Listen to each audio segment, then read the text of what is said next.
Bonjour.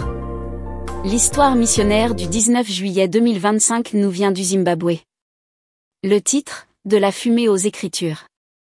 À seulement 14 ans, Genius a pris une décision qui allait le mener sur une voie sombre et dangereuse. Tout a commencé innocemment, lors d'une répétition de danse traditionnelle pour le mariage de sa tante à Bulawayo, au Zimbabwe. Il était enthousiaste à l'idée de participer à un événement festif et d'apprendre de nouveaux pas auprès de danseurs plus âgés. Mais derrière le rythme et les rires, la tentation se cachait à la vue de tous. Un jour, l'un des danseurs a tendu à Genius une cigarette à moitié fumée. Il ne voulait pas la prendre, mais la pression de ses pairs était plus forte que la raison. Honteux de paraître faible et pensant que personne ne le regardait, Genius a pris sa première bouffée. Il s'est étouffé et a toussé, mais la porte de la dépendance était ouverte. Très vite, le tabac a conduit à la marijuana. Ces répétitions hebdomadaires de danse sont devenues des séances de fumette. Même après le mariage et la disparition des danseurs de sa vie, l'habitude est restée. Il s'est joint aux garçons du quartier pour fumer en secret, jusqu'au jour où il a pris la décision imprudente d'apporter du tabac à l'école. C'est là que tout a changé. Surpris par un professeur alors qu'il fumait derrière les toilettes de l'école, Genius a été averti qu'il était à 2 doigts d'être renvoyé. Son ami a été renvoyé, mais Genius a fait une promesse, plus jamais. Pourtant, arrêter n'était pas facile.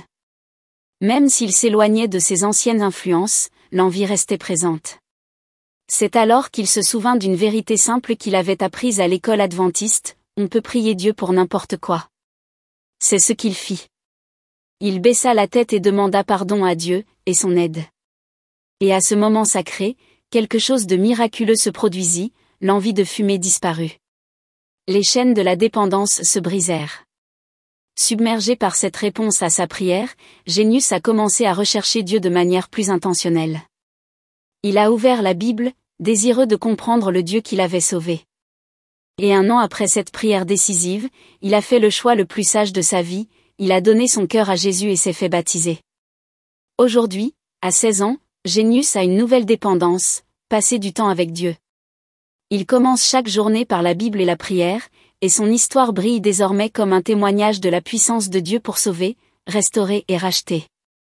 La vie de Genius nous rappelle que peu importe à quel point nous tombons, la grâce va toujours plus loin.